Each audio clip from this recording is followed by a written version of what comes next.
Amjapo yamani na mabana ya mwana Manhyia Nyansapo Tv niwa Nyansapo Tv sabe wuta ntupri ya wadano 150 years Prempeh ko sisos oba Asanteman hanu wo na Nyansapo ye kai na na ntienne ya bokuntunni a ye de ka wo mu ase Ghanaian Westry ekon apem edinotwe ediofon 1874 kono ye de kai na sabe wi ye beka se bon champion ya na nanu ma omo brome ma wo mu nyina de mo ni onyam ebetechiri oba hima odi kan eye nana akosua ameya hene bekum man hima wona wama ne nsaso no abasa wokwasemi oba no efowa ebaitre a wote ne sekumu a woyi achian kakra enante majestically a wode ebase na wode abada so niwura emarefi se bekum man no esom Sikadwa enya sempetra entinano ye bema amampedi ewu edane toye no mu se de asante ne Sikadwa ekuku krakraye na wobubu mu du se ensia ekwagie ekukogya no enti enne oba hema eba na sante semwo no wo be hye mukena na wabeboa ma mekuntuntu etini akọ enyimu eti ebuso a Nyansapo ye so aso ne dia ma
Abuja na chese eno no yeguso a yetoato aso a yekọ yenimu a se wo hwe chiyi ya yemu sekna ma dam ejetua na no ena afiye yemu se bibia esa afne bi de demu na yemu se wo bi su bi ti se kuku a enna edura so ye friend se fiepri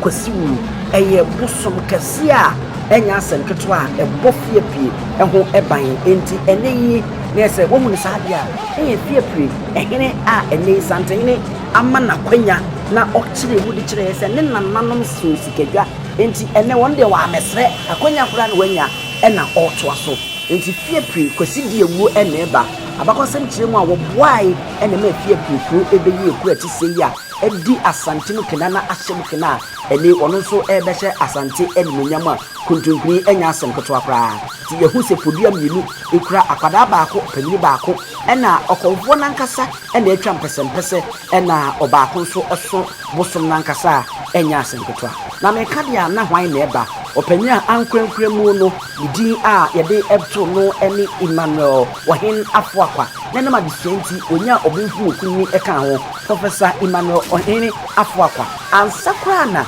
adidie eba beto no ama eno no wanya obrempon chem no enu ni dia wonya ya enye asemketo a wono eni fiepli man hene ewo ehonomo eni wono ena obeya enye asemketo akra enu nti na yese emare mfi nso se oye professor of food science and technology in Prempeh chiampon ba kwa Ghana ha your friend is Ghana communication technology wono no say vice chancellor wada ano ewo honomo eji professor obrempon ochem ena ebeya fiepri hina wono so ebehye enye no mokena ewo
Eti abusua na yese de manu buso America no fiepre ehene ena we nitia obano professor obepon ochem wono eni ena ote apakem kama edi kan aka ne ho asem ache odada se oyo obimfuru kunyi ebenuane abodimu ahwehwemu ene ade a odimu akotene pa emprempre we suapon kese ba ko a ebo oman Ghana hanomo your friend say Ghana Communications Technology where Vice Chancellor Ewa Ahanomo Professor Obrimpon Chem Amponsa Fiapri Emahine Enamohun say wote napake kama oye aduanani ofridu dromu a chese akukudro ene abudro die ebi ekura ne yie pa ma revise ye nananum aduanafo anya hwe no na nye wono makukudro ti ene wono so say obehwe na kuntunkuri ene ye hyefe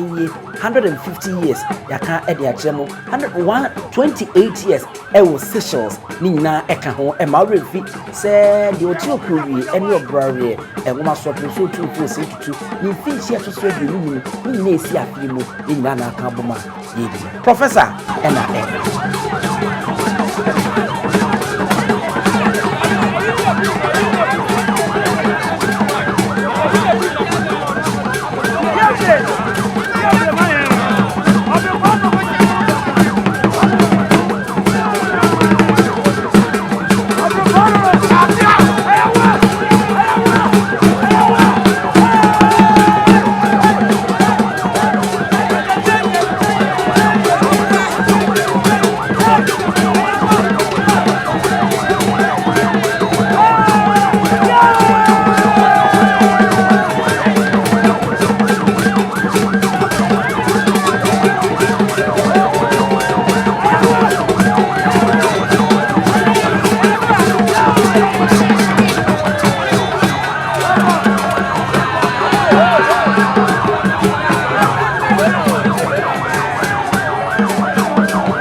Ja eno no brochempem eguswa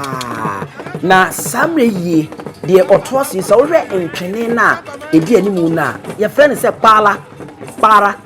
mi bisaye no edi a wono bote kire mi no Robert so ne firi sampa ena efiri na ohene beya e ma remfi se ono so de appeal court judge onye ni paketwa e wo Ghana hanomo didi ene Nana Sangba Jafra Nana nom sampa fo edi ne mentimi amuni ya na mo de achebe pa Nana Sangba Jafra ono ne sampa manhene epanyi se de ade wono no odi eye de kom eje no enu nti eprekoto de ade no ewo no na no ada na nya asem ketwa nanso ekowi atwe na Sikadwa akasa ekowi atwe na ne oti okrowi ene obrare ene okrowi enwoma so opunso tumfo se tutu na wakasa enu nti no menemo ekasa yi Nana Sangba Jafra ona oye sampa manhene court of appeal judge a onye ni paketo akra para twene no ena worombo edidi nanimu a etuo edi ahima wono so ebeka ho enti maremfi yakasa asante ye omanya na de yakire no mantama wodo e wo Ghana ha nyina no ekame akoye se enkramantam ena mihu kura sabi ebi wo hono a osom Sikadwa enso uyi nkramantam ni firi hode a mantama aka no anya fi obeko na ba ku bitiawo na ba ku bi hye ho baabi ani nyina no ekwaako mentifido mantem etwam Ghana ha ekwa ekira wo ka na ye nkofo ahi nenso saa na ete asante de okon na ema no ebeye asante ti asante fi okon mu asante be wura okon mu asante de okon na ebeye asante ne enuti Nana Sangba Jafra sampa hene wono so na ebe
medical catch mo say efrito says na enye Nyansapo kasamfo yiri so a ya no anya abotre sanse ha na enya abotre na ya chechire ni yi wan ne ben so na ebe nana kwaku jan burukuo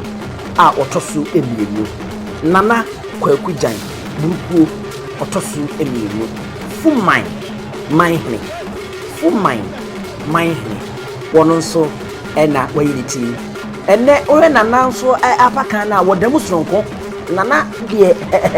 asante nsuo no franka no enegu na pakan ni ti so bra obehu ahabamono dohu akokosrade wo hutuntum a ni nyina eye asante franka no eno nana ede asemu na obo nkuntunkuli kama ne cha ehye no no ntontoye emahu se ebubom ena ebinom so ya yetifufuo kakra de chena nkasa mu di etuntum ene nam enema bububu mu a nana kwaku jan kuruku a oye fuman manhene ono so ene o menhia no ma ye nyina ye hwe na ene 150 years ye nana Prempeh a odikan ye ni finsia oha adwum ko sessions mami okofa mu kobre ye baaye na eboaye betia kasa Asanteman ade ono ntitu ede ma nananom Kristofo na se ma nananom esomo Kristo yi pa dan se okoye kosua abrofo Kristo somo no otoma ne Asanteman tema ka kire anam se woru nyina enti eno ne ele sequence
eti yeguso bro champion ohene ben na ebe nanim tadwa ohofofo berma onye ni paketo asa na no ye ne bo nkomo e wo Nyansapo kasamfoni ono so di tudwa sa eze ono no sabi nkrofo apuno a wo bomu no ono wo mo opuno mu won de akonya ne da ho enti wafa de esi ne na aso aso na pakan mu a waye na adwen se osum sikadwa ewu e wo hono mo ohene beye tuo bodom manhene tuo bodom manhene da no wo ma etiase se nye tua e tuo bodom etuo ene abo efense bodom kraman ene kabo mu ene efense tuo bodom manhene nana tachi free beye man a odikan ono so ena eyi ditia wo ba dwabonasia ne dom edi ne nchen na enye asemkwa owura fia ye de be kai brebi twa mu ye free tua bodom enyo me ba ye ne ade no ene ti o free tua bodom ene o ma ba kuma sia Asanteman tem ha no enti ohwa wono mo ena aba ba trase a fie prehine eni na okosampa na ba ko otoso eno so eye sekwa wono mo baasa ena abomu a wono mo etehe ayafo Nyansapo sunie baby aya bedri yadu ye nana fie pre ane nananom a womo eka ho a womo te ana ye pese ye ni fie pre hine professor Prempeh ye ne bon komo na edi no yemza bienu ya na mekai mempese medutuma mpamrika na ye ne no eni komo na ba ku bienu ne enko na memo akwa baba Nyansapo ya me dise madama na empom te say oh awrade adom madama wudi ni nyina Prempeh Professor Chaban Ponsa the second na wadoma se ubetimi a kire mu kakra ye hu se kire ye bi eye fufuo ana ahyɛnso de ɛdɛm no mehu ne sɛ ɛyɛ kraman a ɛgya tua na no afei mehu sɛ bibi ɛwɔ adeɛ te sɛ yɛ awɔ mu a duku kata so ɛdeɛ no no yo fia pre sɛdeɛ nyinaa te yɛ no ɛyɛ kuro a ɛba yɛ mfie ɔha mmiɛnsa ni we are over 300 years na ɛnyɛ kuro ketewa ayɛ kuro a ayɛ man ɛnti sɛ yi yɛase firi dɛnkyerɛ ne yɛbɛtena asante ɛbɛsom asantedwa mfie bebree ansa na nananom ɛtoa so ɛkɔgyekye fie apreman na mfie bebree no na nka yɛba asante ɛna yɛtetom kakra nanso mebaa yɛyi mabɛho yɛwura ama yɛwura agyematom sɛ ampa fie apredeɛ ɛyɛ ne man nti sɛ yi no ɛnkyɛ biara wobɛpagya me na woayɛ me man hene nti wode menya me so ayɛ koraa no wɔde man hene no ama me nti bɛmmra Asanteman Council ɛno nti na woka sɛ wohu mu Asanteman Council no na afei akwasidaa nyinaa yɛba nti sɛ ɔtumfoɔ sɛ retu apem so wade atom a yɛsɛ ɛnkyɛ biara ɔme yɛbɛsua na yɛnso yɛayɛ man hene na yɛbɛsom asante na afei yɛde som pa nso asom prɔman yɛde asom Ghana man nyinaa na yɛbaeɛ a sɛdeɛ kan no yɛde yɛ nneɛma a yɛwɔ a ɛkyerɛ sɛ yɛyɛ man baeɛ na ebi ne kyiniiɛ fitaa yi kyiniiɛ fitaa no si hɔ ma sɛ wohu krama no yɛkyerɛ sɛ yɛyɛ aduanafoɔ nti aduanaba ɛna me ne wo kasa yi nti yɛwɔ suma a ɛhyɛ kuro no ase nti sɛ yɛba na sɛ yɛne ɔpem so ɛba bɛsom na yɛakae 150 years anniversary a Sagrenti War no baeɛ na ayɛ nhyɛnso de ama yɛde ana yɛn nso yɛde sunsun ɛba bɛtae Asanteman sunsun akyi na yɛn nyinaa ɛde asom Asanteman ɛno nti ɛne yɛde kyiniiɛ fitaa ɛne yɛsuma esi aseɛ yɛde ba bɛboa yɛn nyinaa de asom Asanteman na yɛ sɛ yɛsuma yɛ fiepre ɛbɔ fiepre ho ban nyɛ saa ne teɛ nana meda ase paa yɛwo sɛ ɔpem sɛ ɔbɛnti wada wɔn yɛde bɛsi no anya kwan aboaboa ho Vice Chancellor Ghana Communication Technology University. Ghana Communication Technology University. Ɔsa yɛ Vice Chancellor ɛwɔ hɔ nom. Wɔn yɛn ne de bɛbɔ nkɔmɔ nti ahyɛnsode a mɔho sɛ yɛ kyiniiɛ na aboa kraman yɛ gyatua n'ano na biribi si aseɛ ɛsɛ ɛyɛ suman a ɛbɔ fie pie ho ban ɛde bɛsi nnɛ. Wɔn de baa de bɛkyerɛ deɛ wɔn nso wɔ sɛ wɔn de bɛhyɛm sɛ Ghana nti Wesley ɛko mfihyia wɔ ha ne aduonum no wɔn nso de bɛboa Asanteman. Ayɛ Nyansapo kasa mfonyi so yɛma mo nyinaa mo ɛne hwɛ. Yeah.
Adenti ni ebube. Ne brebe nse si ebube. Ebe ye de den. Kura preko enim sebe odwampopo bi esi kuro ni mu a wase wadore sra.